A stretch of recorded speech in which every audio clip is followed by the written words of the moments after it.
Oke, mungkin kita mulai dari soal, coba kalian dulu.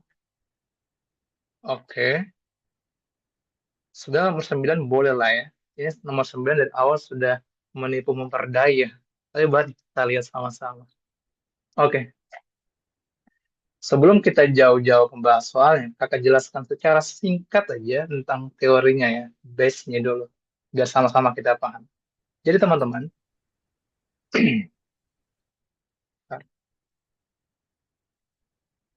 oke, nah, cukup. Oke, teman-teman, materi penalaran umum adalah materi yang tujuannya hanya satu sebenarnya, yaitu adalah untuk penarikan kesimpulan. Itu dia, utama dari materi penalaran umum. Nah, materi ini teman-teman, itu dia dibagi secara umum jadi tiga bagian.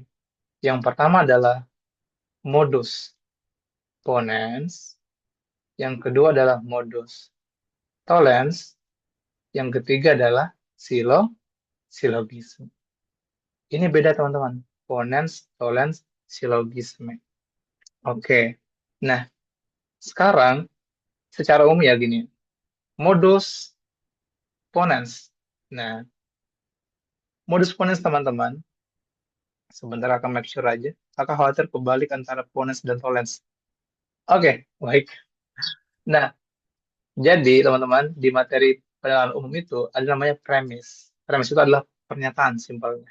Jadi premis satu, misalkan P maka Q. Nah, premis kedua adalah P. Maka kesimpulannya adalah Q, teman-teman. Itu modus ponens. Benar. Simpel ya. Kemudian kita masuk ke modus tollens. Premis satunya P maka ingkar Q. Premis keduanya adalah di sini adalah apa? Q. Maaf kebalik ya. Oke, di sini. P maka Q. Premis keduanya adalah ingkar Q. Kesimpulannya adalah apa? Ingkar P. Itu disebut sebagai modus tollens. Dan kalau silogisme, dia yang paling sering kita dengar ya. Jika P maka Q, dan di sini adalah Q maka R. Kesimpulannya adalah coret-coret P maka R. Itu silogisme. Dan mungkin teman-teman bertanya tuh, Kak, kok kita harus bahas rumus-rumus ini? Emang diperlukan? Karena kita bisa based on logic. Bisa, tapi ada potensi salahnya. Contohnya, nomor 9. Mari kita bahas sama-sama ya. Nomor 9. Semua kebijakan yang berbasis bukti adalah kebijakan yang memiliki indikator evaluasi. Misalkan ini adalah P. Kebijakan yang berbasis bukti adalah kebijakan yang memiliki indikator evaluasi adalah Q. Sebagian kebijakan memiliki indikator evaluasi. Berarti ini adalah Q. Nah, kalau dituliskan dalam bentuk notasi, soalnya menjadi kayak gini. P maka Q dan premis kedua adalah Q. Pertanyaannya, kesimpulan yang valid. Tanda tanya. Nah, kemarin teman-teman ingat jawab apa untuk nomor 9 ini? Coba tulis di kolom komentar. Ada yang masih ingat nggak jawabannya apa?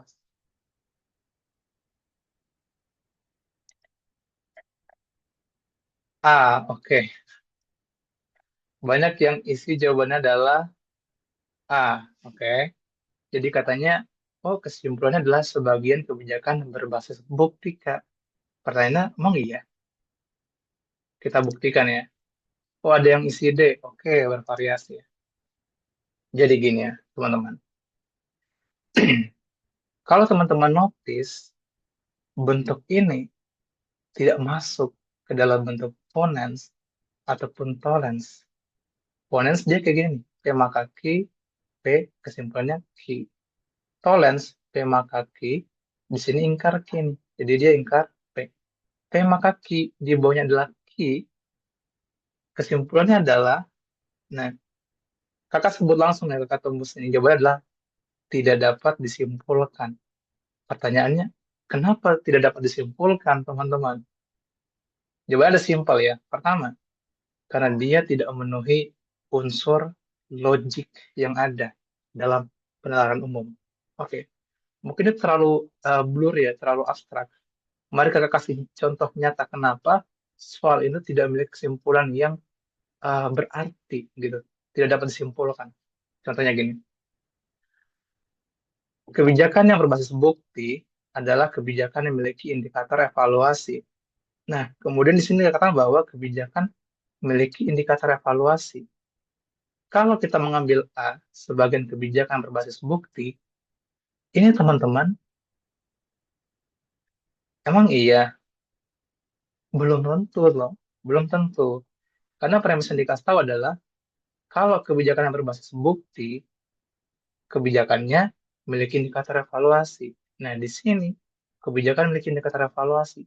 Belum tentu dia berbasis bukti. Bisa jadi ada faktor lain yang tidak kita ketahui, ya kan?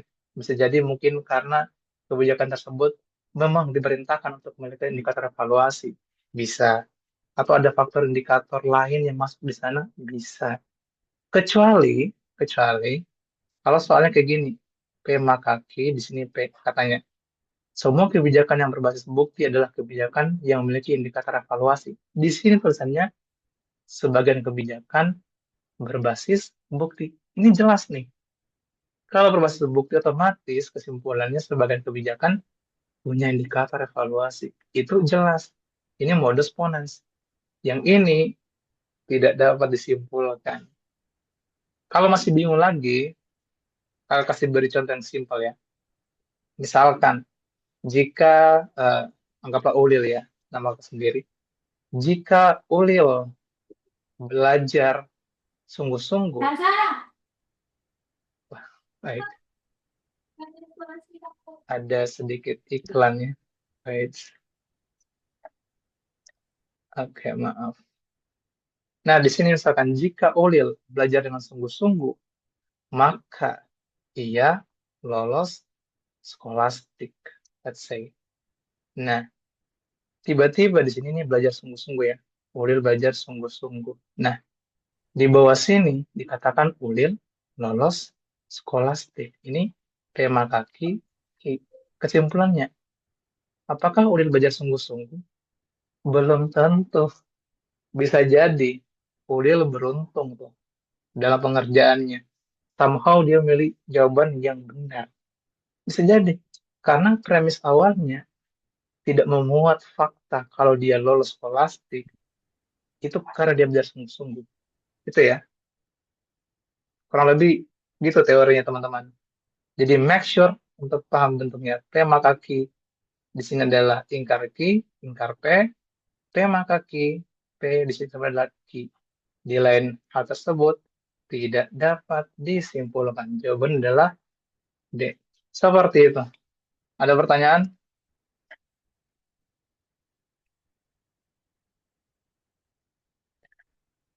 Baik. Oke, sip-sip. Lanjut ya. Oh, Rizky Zulaiha. Kak Rizky Zulaiha, silakan Kak. Nah, sebelumnya Kak, Ya, terima kasih atas kesempatan yang diberikan. Sebelumnya saya izin off cam ya Kak. Jadi sini Kak, silakan. berarti setahu saya kan selama ini kan rumus PQ silogisme yang PQ QR itu kan itu Mm-mm. pakai jika maka. Berarti itu berlaku juga untuk semua dan sebagian ya.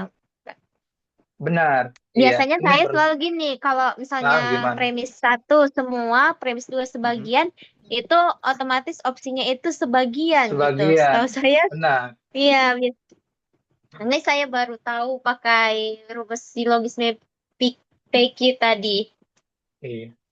Benar Kak, saya juga eh, saat mengerjakan berapa saat dulu, itu kuncinya kalau ada semua, ada sebagian. Pasti jawabannya kalau bukan sebagian, ada, ya kan? Ada sebagian. Nah, namun tidak semua diperlakukan hal tersebut.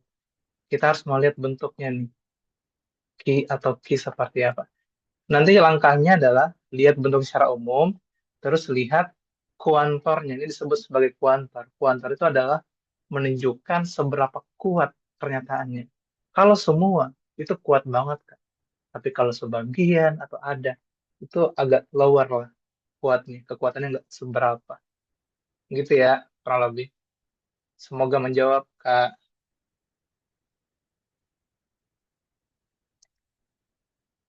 Oke, Kakak lanjut ya. Materi silogisme, boleh?